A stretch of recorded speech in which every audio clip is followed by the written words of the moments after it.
So for this video, we're gonna go over where I'm staying and where I'm going for this 6-month journey. I'm gonna break it up into multiple different sections here. Google wouldn't let me put in all of my campgrounds, it's too many. So we're gonna do this in different segments. And this first segment here is from Lowell to Cape Cod. Here you can see on the Google screen, and then the next video I'll go ahead and go up to Maine, and then if I get through Toronto and then back to Michigan, and then we'll talk about headed out west next. So here's kind of a map. I'll zoom in to what we're looking at. The roads aren't exact. There are some harvest hosts in between, and harvest hosts are one-night stays at local businesses, and I'll insert a video on harvest hosts after we go through this segment. So you can see the first place we start is on the west side of Michigan, where my parents live, and then I'm going to Mohican State Park in Ohio. From Mohican, I go to Scenic Hills Campground, which is the dot just to the east of it, and then down to Hocking Hills State Park in Ohio, and that's going to take approximately a week and a half. And then I go east into Pennsylvania, which is Ohiopyle State Park. It's called Ohiopyle even though it's in Pennsylvania. I don't really have a set schedule of all the activities and places, but I figured I'd get there and then explore and see what there is to do. I don't want to nail myself into a schedule too much, and it also depends on weather too. So after spending a week on Ohiopyle, then I head east to Beacon Hill, which is further in the southeast portion of Pennsylvania. By then I'll be going through the mountains, and I won't be too far from like Pittsburgh, New Jersey, Maryland area. Although for these trips, I mostly plan on staying in the outdoors area and doing hiking and seeing the little towns. I don't really plan on being in too many big cities, although I certainly have a few on the list. We'll see where I end up once I get there. From the southeastern portion of Pennsylvania, I head up north a little bit to Highlands Campground. That's near Scranton, Pennsylvania. And notably, right there is also Ricketts Glen State Park that has a bunch of waterfalls. From there, I kind of head actually north into New York just for a little bit, and then east through Connecticut, Rhode Island, and on the east side here, I end up in Massachusetts and Cape Cod. So if I zoom in here, I'll be staying at Cape Cod. Most of these places are for 1 week or 4 or 5 days, and then I'm moving each 4 or 5 days. So from there, I'm actually headed north. So to help save some money, what I did is I signed up for this Harvest Host website and app.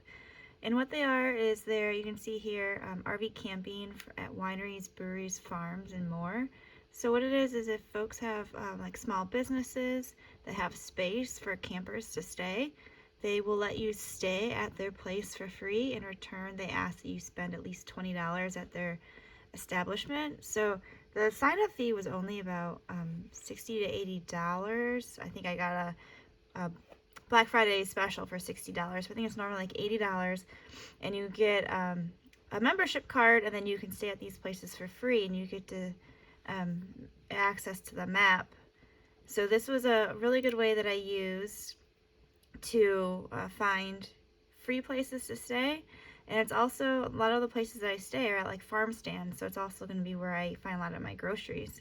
So this is what it looks like when you log in. There's different host types, so wineries, like I said, farms and attractions. So what we could do here, what I tried to do, and I was looking for places, let's see, we type in, we'll just go to Ohio and say in Ohio I wanted to find a harvest host, and this map picks up. And then I wanted to go, say, near Columbus area. So all these dots are the harvest hosts. And obviously they're kind of color-coded with little symbols as to what they are. So here on the east side, red with little wine glasses, obviously a winery. So say this winery signed up with harvest hosts, and say I'm in the area and I want to stay here. They have pictures of the site, so you can see what this place looks like. You can see how many spaces they have, the size of the rig, and if pets are allowed. They also sometimes have, if there's electricity or water or Wi-Fi, then they give a little description of the place here on the left and how to contact them and their hours on the right.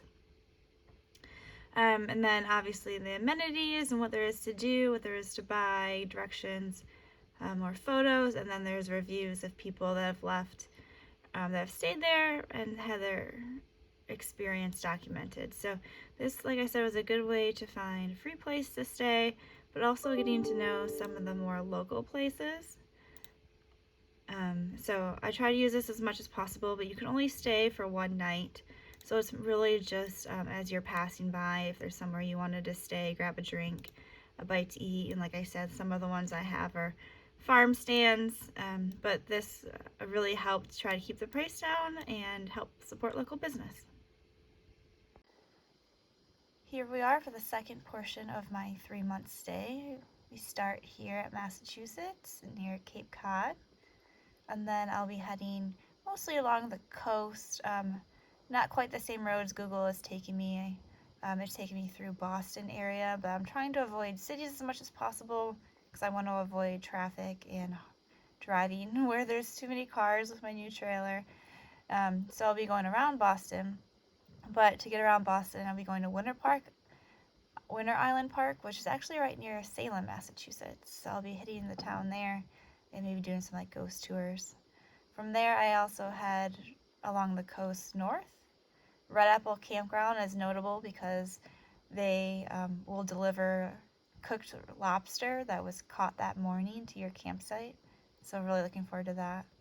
And then heading north, just more sites along the coast, up through Maine, and then eventually the Hadley's Point Campground and Mount Desert Narrows Campground. Those are actually well, they're not but they're near Acadia National Park. Couldn't get any reservations in the park because they were all sold out. So I had to go with some private campgrounds just outside of it. And then from the coast of Maine, we head inland more up through the northern part of New Hampshire and Vermont. There's a few notable places up there I'm staying. The Cog Railway for Mount Washington. There's some maple farms, alpaca farms. I think it's just a beautiful area up there, so I'm looking forward to doing a bunch of hikes up there as well. And then I'll be heading into the northern part of New York, and this is kind of where my trip has a question mark. The border is still closed into Canada. So at this point, it's the end of July, beginning of August, sorry.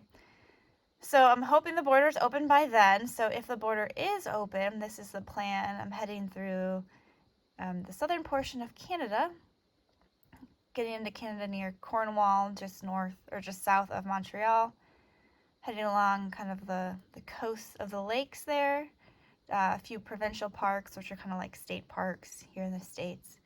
I'm going near Toronto, where I'm hopefully going to be camping with my family.